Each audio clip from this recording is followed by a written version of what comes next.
नमस्कार, आप देख रहे हैं शेष उत्तराखंड और आपके साथ मैं हूं संजीव चौहान। महत्वपूर्ण खबर यह है कि 41 मजदूर जो सिलक्यारा टनल में फंसे हुए थे वो सुरक्षित बाहर निकलकर अपने परिजनों के साथ हैं। उनका मेडिकल चेकअप हुआ है, वो सब सुरक्षित हैं। माइनर इंजरीज हैं लेकिन सब सुरक्षित हैं और ये अपने आप में किसी चमत्कार से कम नहीं है।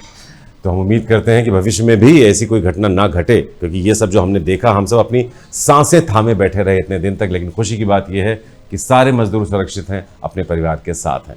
तो इस खबर पर नज़र बनी रहेगी हमारी और कुछ अहम लोग हमसे जुड़ेंगे जिनसे हम बात करेंगे और समझने की कोशिश करेंगे कि कितना मुश्किल था ये पूरा ऑपरेशन, क्या सीखे हैं हमने सबक और कैसा है सिलक्यारा यानी उत्तरकाशी का अब का माहौल। खास मेहमान जुड़ रहे हैं, retired lieutenant colonel Rohit Malhotra, defence expert हैं, कोर ऑफ इंजीनियर से ताल्लुक़ रखते हैं। सर, आपका भी बहुत बहुत स्वागत है और हमारे साथ हमारे रिपोर्टर रजनीश भी जुड़े हैं, उनसे भी हम मौके का हाल लेंगे। तो पहला सवाल रोहित सर आपसे ही, क्योंकि आपका एक लंबा अनुभव रहा है इस तरह के मुश्किल हालात में काम करना और असंभव को संभव बनाने में आपने ऐसे बहुत सारे ऑपरेशंस अंजाम भी दिए होंगे। तो ये कितना चुनौती भरा था ये पूरा ऑपरेशन, किस किस तरह के हर्डल्स थे और इस पूरे रेस्क्यू ऑपरेशन को आप किस तरह से देखते हैं? संजीव जी, पहले बात तो नमस्कार and thank you for having me over. ये 17 घंटा और 17 दिन 400 घंटा का ये जो ऑपरेशन अपने आप में एक बहुत बड़ा फीट है, जो कि NHIDCL, बॉर्डर रोड्स, फौज, air force, national disaster management agency और प्रशासन ने एक मिलजुल कर इसको अंजाम दिया। ये आप समझ सकते हैं कितना मुश्किल टास्क है। फर्स्टली इतना एक रिमोट एरिया में ये टास्क हो रहा है, जहां पर पहाड़ है, पेड़ हैं, कितना ठंडा मौसम, अगर इंक्लेमेंट वेदर है, और ये टास्क अमूमन तरीके से नहीं किया जा सकता। नॉर्मली हम जब टनल डिगिंग करते हैं, इसका जो पेस ऑफ डिगिंग होती है 3 से 4 मीटर प्रतिदिन के हिसाब से कर सकते हो, जो 24 घंटे के साइकिल में होता है। और इन लोगों ने कम से कम 10 से 15 मीटर एक दिन में खोद कर, एंड जो कि नॉर्मली जो आप टास्क 2 या 3 महीने में करना होगा, वो आपने 17 दिन में करके दिखाया।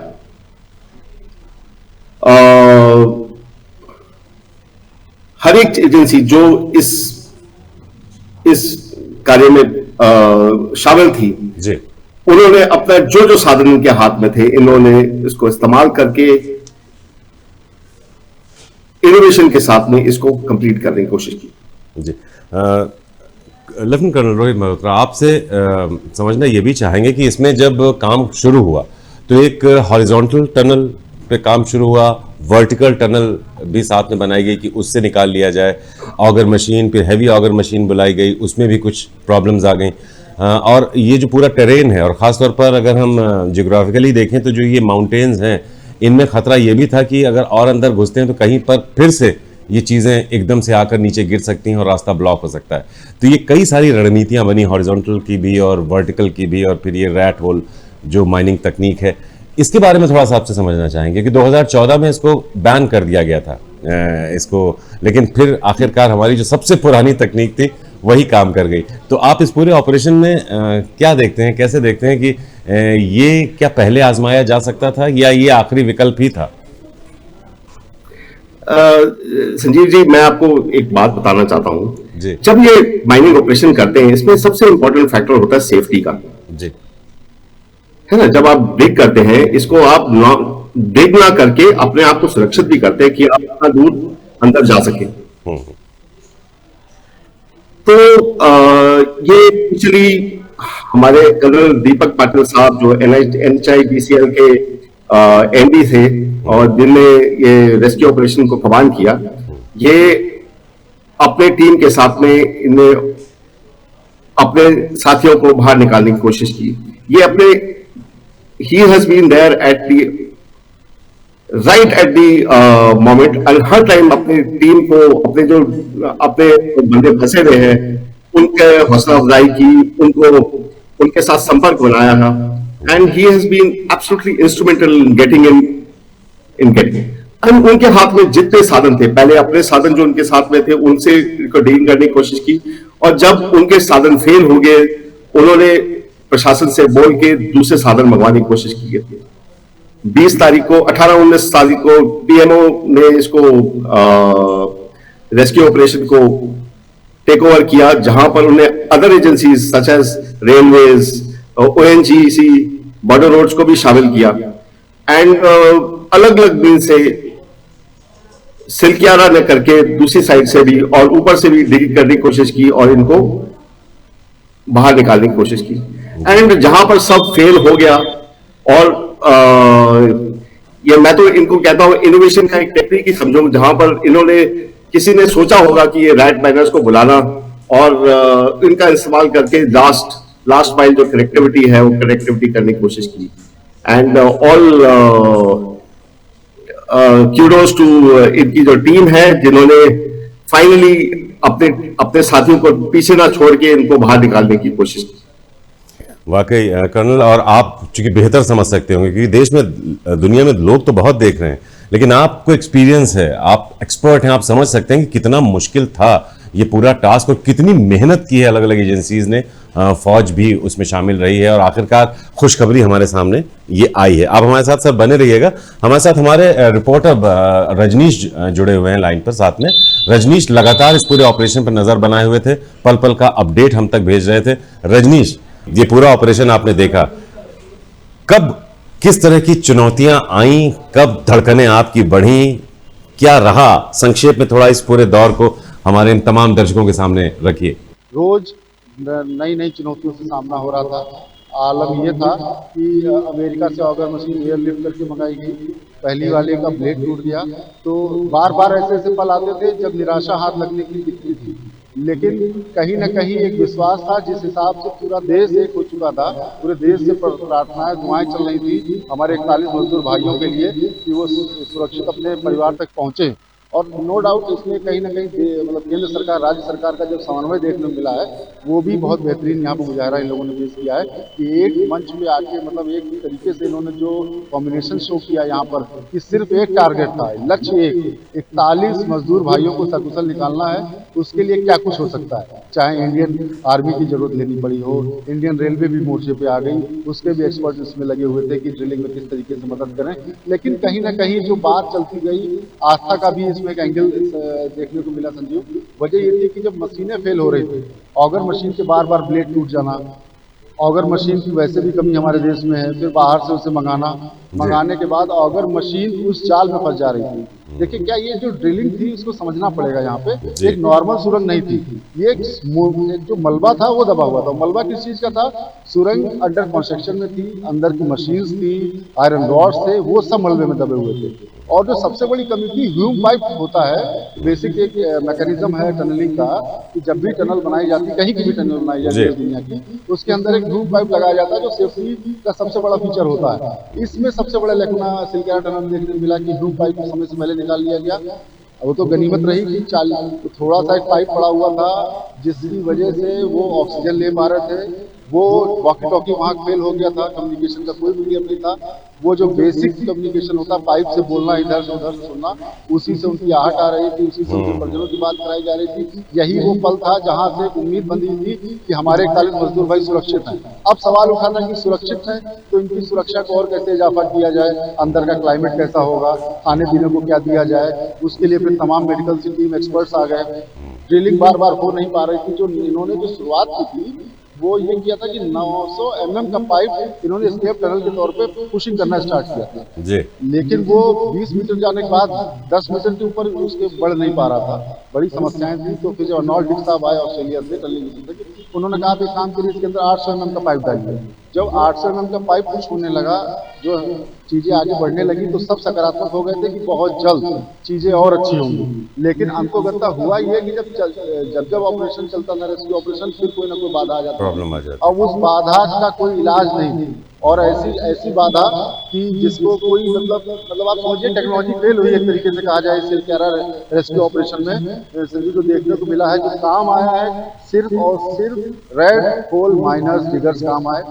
ऑगर मशीन फेल हो गई। जी। जीआई सर्वे करवाया गया था। जो सबसे बड़ा यहाँ पर एक सवाल उठता है कि आगे जब 10 मीटर का पैच बचा था ड्रिलिंग और पुशिंग होने के लिए, तो जीआई का सर्वे आया, उसके लिए ड्रोन भेजा गया, सेंसर से इमेजिंग ली गई और ये कहा गया कि 5 मीटर तक कोई भी हेडल्स नहीं। और चूंकि एक बेसिक मैकेनिज्म, मतलब एक बेसिक सिस्टम होता है, जब मलबा गिरता है तो वो पिरामिड फॉर्म में गिरता है, तो स्टार्टिंग इजी होती है, उसकी मिड जो होती है वो थोड़ी टफ होती है, मुश्किल होती है। अब 10 मीटर बचा था, टेक्नोलॉजी का उपयोग किया गया, उसमें बताया गया कि आगे 5 मीटर में कोई मेटल ऑब्जेक्ट नहीं है और उसके आगे चूंकि पिरामिड रहता है तो उसके आगे मतलब राह आसान हो जाएगी। इसीलिए बार बार मुख्यमंत्री भी आ गए, मतलब 5-6 बार मुख्यमंत्री को आना पड़ा। केंद्रीय मंत्री वीके सिंह ने भी डेरा डाल दिया।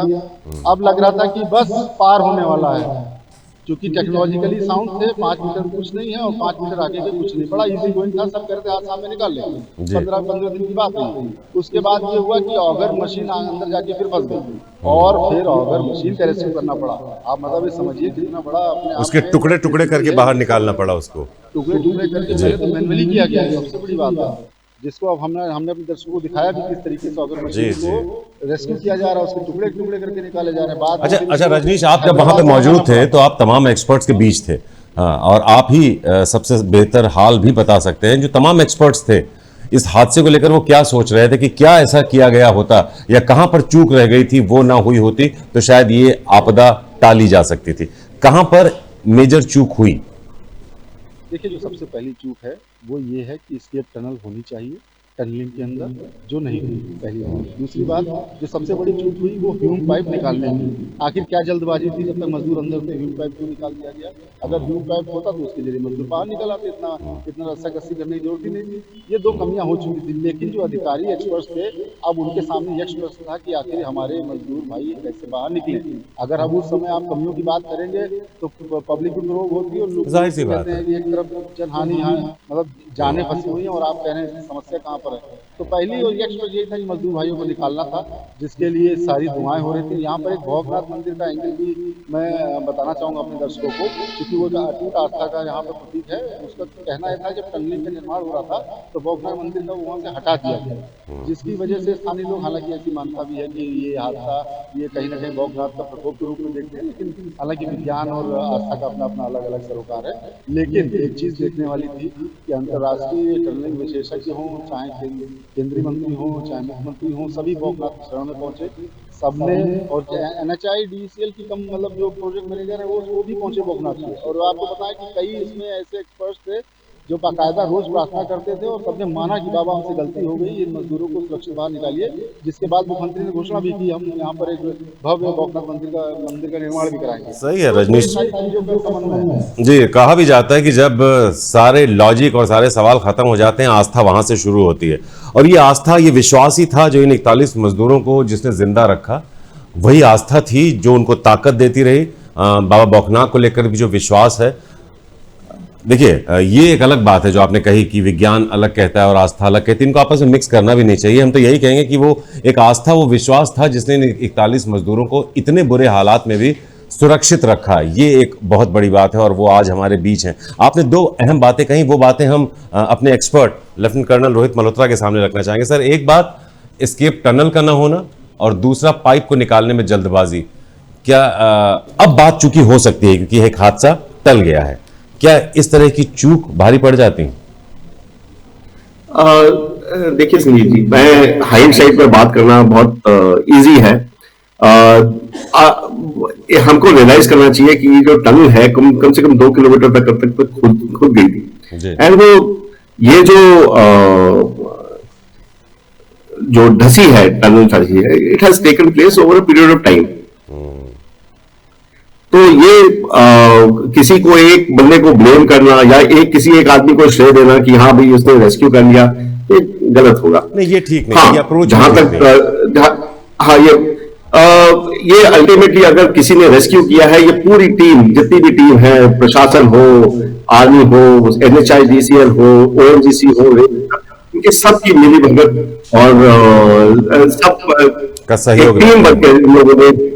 एंड दूसरी वन मस्ट आल्सो रियलाइज कि एक हमारे जो बंदे 41 आदमी जो फंसे हुए थे, उनका फेथ हमारे ऑर्गेनाइजेशन के कि हाँ भी उसको रेस्क्यू कर देंगे, वो सबसे बड़ा भगवान जी तो सबको याद आते हैं जब मुश्किल होती है, बट आई थिंक जब किसी आदमी पे फेथ होगा कि मैं बाहर निकल जाऊंगा, वो सबसे पावरफुल फीलिंग है जी। ये and as far as construction is concern, कोई रेस्क्यू टनल बनना चाहिए था या साइमल्टेनियस करना था, वो आई एम श्योर डिजाइन के अंदर इनबिल्ट होगा, जिसके बारे में ना मैं करेक्ट आदमी नहीं हूं इसको कमेंट करने के। नहीं, वो ठीक भी है। देखिए, एक खुशी का मौका है। अब जाहिर है कि चूंकि हम लोग पत्रकार हैं, तो हमारी कोशिश ये रहती है कि अगर कोई ऐसी चीज पता चले तो ऊपर तक पहुंचाई जाए, क्योंकि कोशिश तो सबकी अच्छी रही होगी, सोच सबकी अच्छी रही होगी, कोई नहीं चाहता था कि ऐसी घटना घटे। लेकिन होता भी है कि जब एक टास्क कहीं फंसता है तो उसी से सबक लेकर और बेहतर हुआ जाता है। तो उम्मीद करते हैं कि इस सबक से हम अपने जो भविष्य के जो इस तरह के टनलिंग के काम हैं उनमें और बेहतर ढंग से आगे बढ़ पाएंगे और ऐसी जो चूक है इनको अवॉइड भी कर पाएंगे। इसकी जांच होगी, ये तो एक अलग विषय है। रजनीश, अब खुशियों पे आते हैं। जो बाहर लोग निकले, उनके जो अपने बाहर खड़े हुए थे, उनको तो एक चमत्कार लगा होगा कि उम्मीदें बन रही थी, टूट रही थी, और आज उनके अपने सकुशल सुरक्षित उनके सामने थे। और खास बात है, उनके जो लीडर थे वो सबसे आखिर में निकले, गब्बर। उन्होंने कहा कि सब जब निकल जाएंगे तभी मैं बाहर निकलूंगा। तो वो क्या दौर था जब ये लेबर सारे एक एक करके बाहर निकले?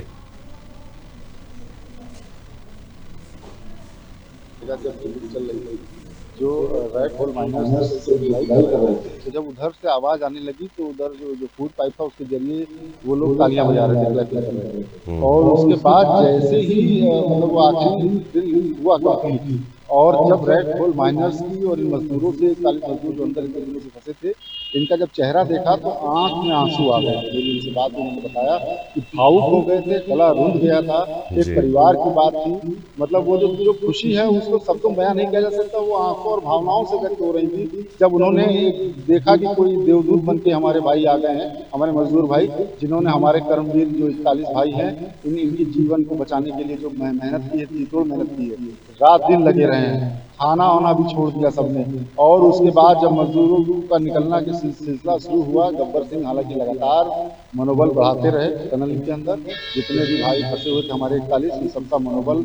और उसके लिए हालांकि सरकार ने मनोचिकित्सक भी लगाए थे, लेकिन डॉक्टर और जो अंदर का व्यक्ति होता है उससे जमीन आसमान का अंतर होता है। जो व्यक्ति हमारे बीच फंसा होकर हमको जो मोटिवेट करता है, वो जो हम इतना मोटिवेट होते हैं अपने लोगों को, उससे वो बाहर से संभव नहीं है। लेकिन आज बीच में कई बार तो ये स्थिति हो गई कि परिजनों से बात हुई, कई मजदूरों ने बेचारों ने खाना छोड़ दिया।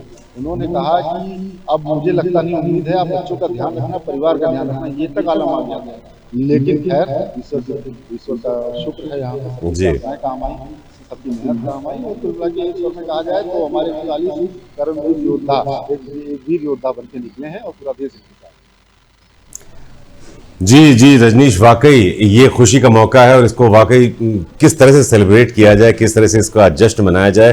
खुशी इस बात की है कि सब सुरक्षित हैं। इसे हम आस्था कहें, इसे हम चमत्कार कहें, इसे हम वैज्ञानिकों का प्रयास कहें, इन सब चीज़ों से मिलकर ही आज ये शुभ घड़ी हमारे सामने आई है। इसमें आस्था का अपना एक योगदान है, विज्ञान का अपना एक योगदान है। ये 41 लेबर इतने दिन फंसे रहने के बाद सकुशल सुरक्षित अगर हमारे बीच है तो अपने आप में एक बहुत बड़ी उपलब्धि है और एक बहुत बड़ा खुशी का मौका है। लेफ्टिनेंट कर्नल रोहित मल्होत्रा, आपका बहुत बहुत शुक्रिया अपनी बात हम तक पहुंचाने के लिए।